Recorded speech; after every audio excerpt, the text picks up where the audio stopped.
નમસ્કાર મિત્રો, આજના વિડીયોમાં આપણે વાત કરીશું રાજસ્થાનમાં આવેલા એવા નાગાણા ગામમાં સ્થિત એવી નાગણસિંહ માતા મંદિરની. જો તમે પણ અહીંયા નાગણસિંહ માતા મંદિર દર્શન કરવા આવવાનો પ્લાન બનાવી રહ્યા છો તો આજના વિડીયોમાં હું તમને આ નાગણસિંહ માતા મંદિર આપણે અહીંયા કેવી રીતે પહોંચવું જોઈએ, ક્યાં રોકાવું જોઈએ, નાગણસિંહ માતા મંદિરમાં આપણને અહીંયા ભોજન ક્યાં મળશે, અહીંયા આપણે કઈ કઈ જગ્યાએ ફરવું જોઈએ, એવી સંપૂર્ણ આજના વિડીયોમાં હું તમને માહિતી આપીશ. એટલે અમારો આજનો આ વિડીયો તમે શરૂથી લઈને એન્ડ સુધી એકવાર જરૂર જોજો. અને વિડીયો પૂરો જોયા પછી જો તમારા કઈ પ્રશ્ન હોય તો નીચે મને કોમેન્ટ બોક્સમાં પૂછી શકો છો. હું એનો આન્સર તમને જરૂરથી આપીશ. અને વિડીયોને શરૂ કરતા પહેલા જો તમે હજી સુધી અમારી આ ચેનલ ઉપર નવા હો તો નીચેથી આ વિડીયોને એક લાઈક કરીને ચેનલને સબસ્ક્રાઇબ કરી નાખજો, જેથી અમારા બધા જ નવા વિડીયો એ તમને સૌથી પહેલા જોવા મળે. અને જો તમે પણ આ નાગણસિંહ માતા ધામ આવવાનો પ્લાન બનાવી રહ્યા છો તો તમે અહીંયા નાગણસિંહ માતા ધામ ટ્રેનથી અને બસથી એ બંને પ્રકારે આવી શકો છો.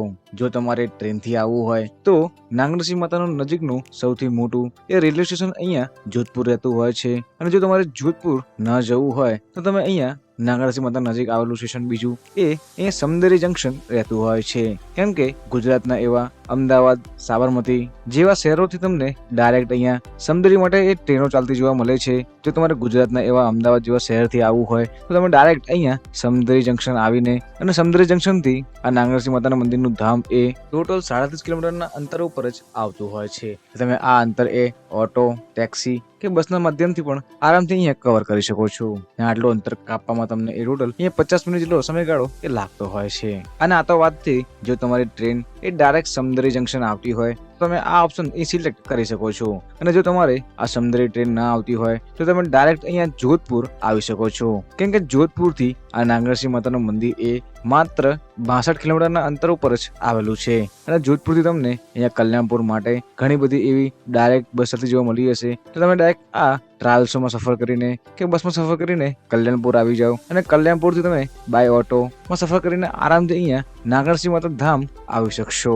કેમ કે નાગણસિંહ માતા મંદિરથી આ કલ્યાણપુર એ ખાલી 13 કિલોમીટરના અંતર ઉપર આવેલું છે. અને આટલું અંતર કાપવામાં એ તમને ટોટલ એ 18 મિનિટ જેટલો સમયગાળો તમને અહીંયા લાગતો હોય છે. તમે 18 મિનિટમાં આરામથી અહીંયા કલ્યાણપુરથી નાગણસિંહ માતા આવી શકો છો. અને જો તમારે જોધપુરથી આવવું હોય તો જોધપુરથી અલગ અલગ ટાઈમે અહીંયા ગવર્મેન્ટ બસ ચાલે છે. તમે એમાં સફર કરીને આરામથી કલ્યાણપુર નહીં પણ ડાયરેક્ટ નાગાણા અહીંયા આવી શકો છો. અને જો તમારે આ ટ્રેનમાં સફર કરીને જોધપુર અને સમદરી ના આવવું હોય તો તમે અહીંયા આ પ્રાઇવેટ બસોમાં સફર કરીને પણ આરામથી એ કલ્યાણપુર આવી શકશો. કેમ કે જે બસો અહીંયા જોધપુર જાય છે એ બધી બસો અહીંયા આ કલ્યાણપુર થઈને જ જતી હોય છે. એટલે તમે અહીંયા કલ્યાણપુર ડ્રોપ લઈને કલ્યાણપુરથી ઓટો કરીને આરામથી અહીંયા નાગાણા આવી શકો છો. તો ચલો આપણે જઈએ નાગણસિંહ માતા ધામ અને બતાવો આ રસ્તાના આ સુંદર વ્યૂ.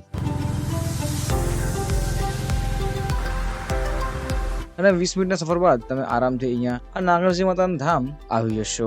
અને આ રહ્યો એ મંદિરનો આ સુંદર ગેટ જ્યાંથી આ નાગણસિંહ માતાનું મંદિર એ સ્ટાર્ટ થતું હોય છે. ને અહીંયા આ ઓટો વાળા ગેટની બહાર જ તમને ડ્રોપ કરે છે.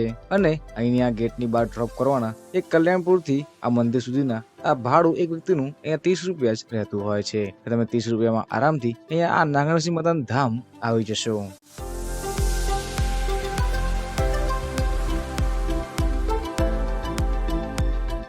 અને જો તમારે આ નાગણસિંહ માતા મંદિરમાં ખાલી એક જ દિવસનો અહીંયા આ સ્ટે કરવો હોય તો તમને અહીંયા આ નાગણસિંહ માતા મંદિરની અંદર તમને એક ધર્મશાળા જોવા મળી જશે, જ્યાં તમે આ રૂમમાં સ્ટે પણ કરી શકો છો.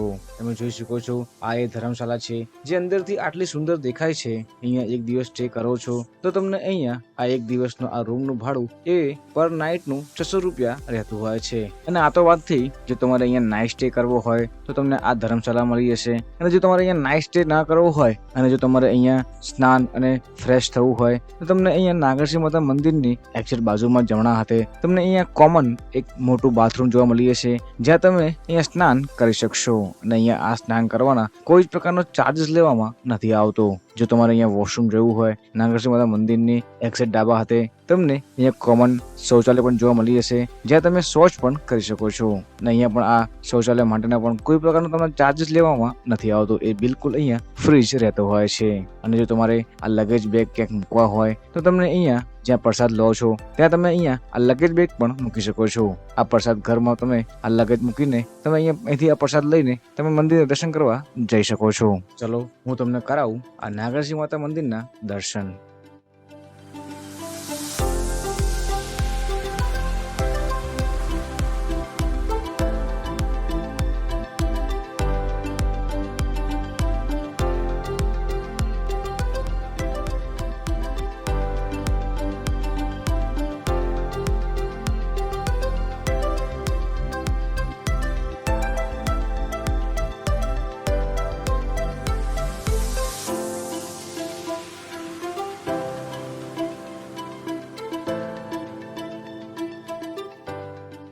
અને આ રહ્યું ગેટ, જ્યાંથી આ નાગણસિંહ માતા મંદિરનું એક્ઝેક્ટ સામે જ આ મંદિર આવેલું છે. આ સુંદર ગેટ છે, ત્યાંથી તમારી આ મંદિરમાં એન્ટ્રી થાય છે અને અહીંથી તમે ચાલીને આરામથી એ નાગણસિંહ માતા મંદિરે આવી જશો. અને મંદિર જતા જ આ રોડ પર તમને ડાબા હાથે એ ધર્મશાળા અને ભોજનાલય પણ જોવા મળતું હોય છે. અને આગળ જતા તમને અહીંયા ડાબા હાથે એક હવન કુંડ પણ જોવા મળતું હોય છે, જ્યાં તમે જે પ્રસાદ લાવ્યા છો તે અહીંયા તમે ચડાવી શકો છો. એ પ્રાર્થના કરવી હોય તો પણ તમે અહીંયા આ હવન કુંડમાં કરી શકો છો. ને એવું કહેવાય છે કે આ જે ભગવાનની જ્યોત છે એ અહીંયા 12 માસ ચાલતી હોય છે. એટલે અહીંથી તમે અહીંયા આ પ્રસાદ ચડાવીને એ માતાજીના દર્શન કરવા અંદર જઈ શકો છો.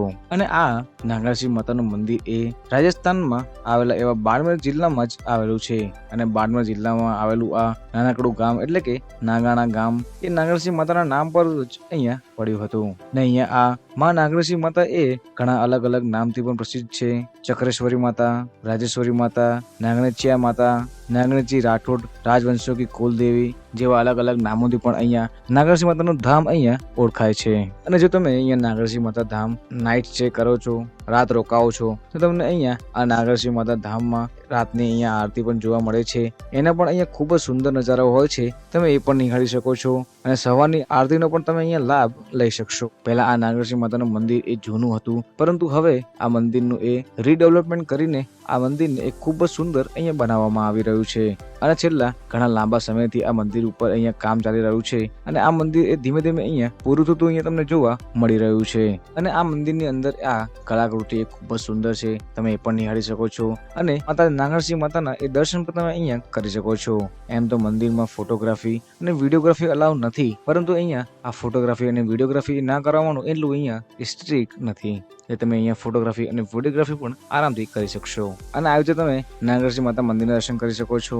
અને જો તમારે નાગણસિંહ માતા મંદિર નજીક ફરવું હોય તો તમને અહીંયા આ પાબોજી મંદિર એ પણ જોવા મળી જશે, તમે ત્યાં પણ દર્શન કરી શકો છો.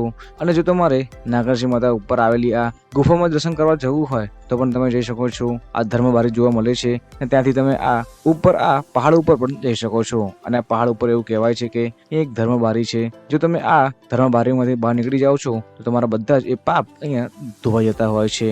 તો ચલો આપણે જઈએ આ પહાડ ઉપર અને બતાવું તમને ધર્મબારી. અને આ પહાડ ઉપર તમે જેમ ચડશો એમ તમને આ પહાડ ઉપર એ આ રેલિંગ જોવા મળે છે, કે તમે આ રેલિંગના સહારા ઉપર આરામથી અહીંયા જઈ શકશો.